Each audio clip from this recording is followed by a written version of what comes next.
Welcome to Learnstroke. This is Daily News Leads. Now, let's have a quick glimpse of the important articles from today's Hindu. The first one. Supreme Court agrees to centre's plea to adjourn Pegasus hearing. Solicitor General indicates that the government may file another affidavit. So, I think you all might be aware about the Pegasus spyware issue and snooping of citizens' data.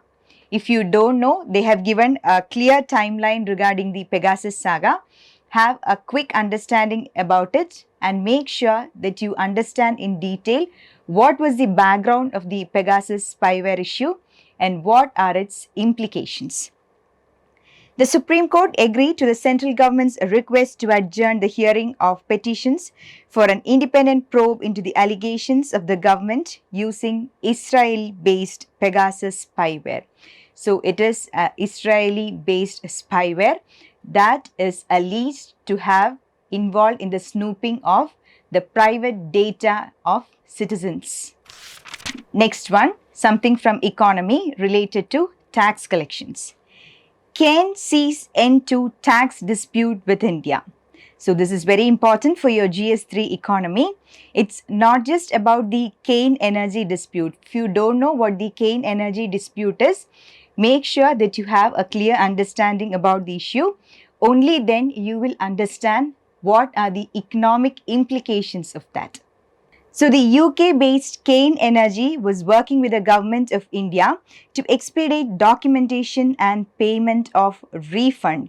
So this is something related to retrospective taxation and high stake dispute with India that it expects to be resolved in near term. So you should definitely understand what retrospective taxation is and the recent amendments in case of the IT laws.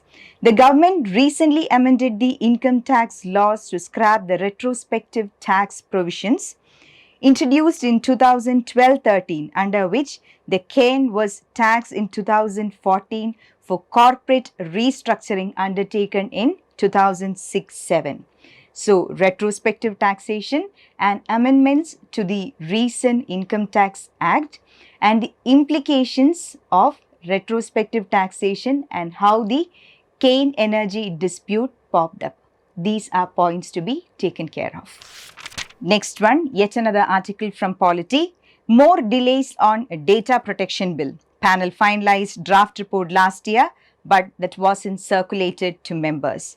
So this is all about the Personal Data Protection Bill 2019. So try to understand in detail the various provisions of the bill. Yet another article from Polity. I am under house arrest, says Mehbooba. PDP chief says centre's double standards exposed. So this is regarding an issue in Jammu and Kashmir that has arisen after the death of separatist leader Said Ali Gilani.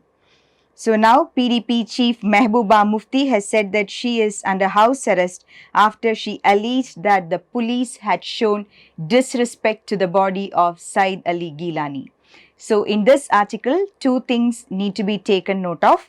First is regarding Article 35A of the Constitution. Then, permanent residence certificate issued by the state of Jammu and Kashmir under Article 35A. The erstwhile state of Jammu and Kashmir had the practice of issuing something called as Permanent Residence Certificate or PRC. You should definitely make an effort to understand the relevance of PRCs or Permanent Residence Certificates. Again, the article mentions about 370, something extremely important as far as the state of Jammu and Kashmir is considered. In fact, one of the most important articles in the entire Constitution of India that is very, very important from the UPSC point of view. Next, an article that is related to education. Prime Minister urges private sector to help improve quality in government schools. Vidyanjali 2.0 portal to facilitate participation of donors and volunteers.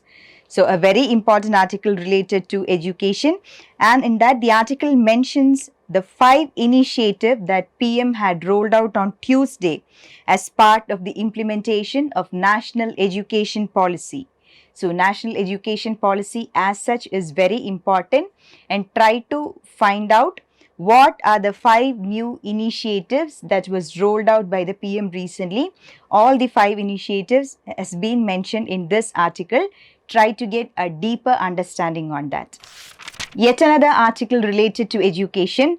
Survey details catastrophic impact of school closure. 37% of rural children have stopped studying altogether. So this is a very serious issue. You all know that in the context of COVID pandemic, education has shifted from the offline to the online mode, and schools are only gradually reopening in many of the states in India. So this has certain serious impacts on the children. Many of them have become dropouts, and many of them were denied of the access to education due to their financial and social deprivation. So this article requires a very serious reading. You can use the statistics and relevant facts mentioned in it for your essay paper as well. So the next one, 20.02 lakh unorganized workers registered so far. e-Shram portal is gathering data.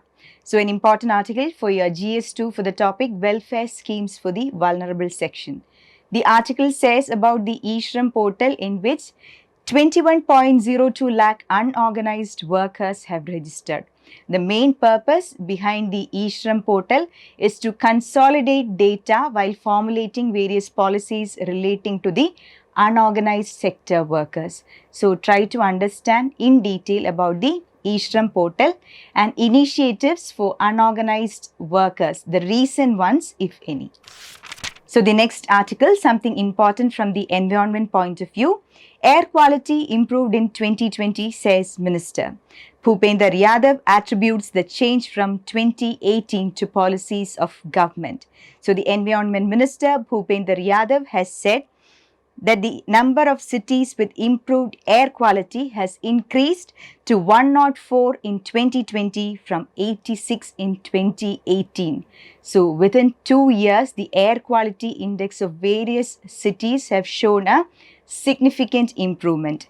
So this is a great achievement indeed, an era of various climate crises. If the air quality index has improved, the minister attributes the achievement to the various policies initiated by the government. And the article also mentions about the International Day for Clean Air for Blue Skies. So try to understand more about it and make notes regarding all the recent policies that government has formulated with regard to climate change and preventing the environmental degradation. The article mentions something about a smog tower, very important. The concept as such may appear for your prelims paper. A smog tower is designed as a large or medium scale air purifier to reduce pollution, usually by forcing the air through filters. So try to understand more about the smog tower. Next, an article from Economy. Government mulls allowing local sales by cess units sans import tag.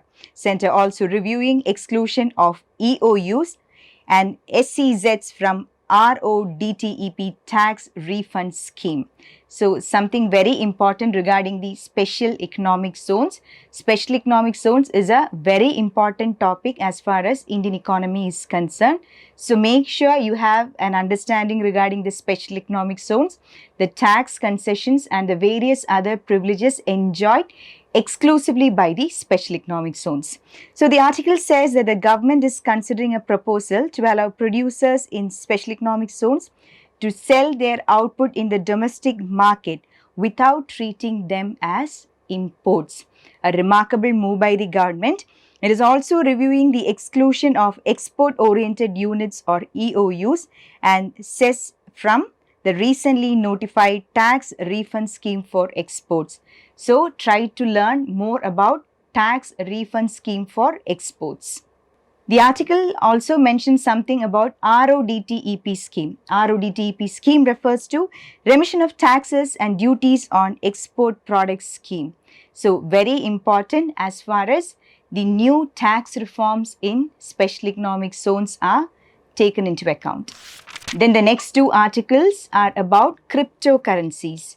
have a fairly good understanding about cryptocurrencies. Questions are likely to come both for your prelims and for your mains. Try to understand what cryptocurrencies are, some of the relevant examples, and countries in which cryptocurrency is currently being traded. So, moving on to the article, El Salvador adopts Bitcoin as legal tender. So, legal tender primarily refers to the money that we use as a medium of exchange, but now El Salvador has done a significant step by adopting Bitcoin as legal tender. So, it is the first country in the world. So, in the map, try to locate where El Salvador is located, its neighboring countries, and the forthcoming changes after adopting Bitcoin as a legal tender. So the next article is also about cryptocurrency. Crypto is not currency, must regulate it as asset. It lacks the basic element of legal tender. Something very ironic. Just now we said that El Salvador has adopted Bitcoin as a legal tender, and now as per this article, crypto is not currency. That's why I said earlier, you need to understand in detail more about cryptocurrencies. So that's all for today. Thank you for watching. This was Daily News Leads. Just a simple reminder that in today's discussion, we have skipped articles relating to the Afghanistan and Taliban issue. So I hope that you all will read articles relating to it on your own. Thank you once again.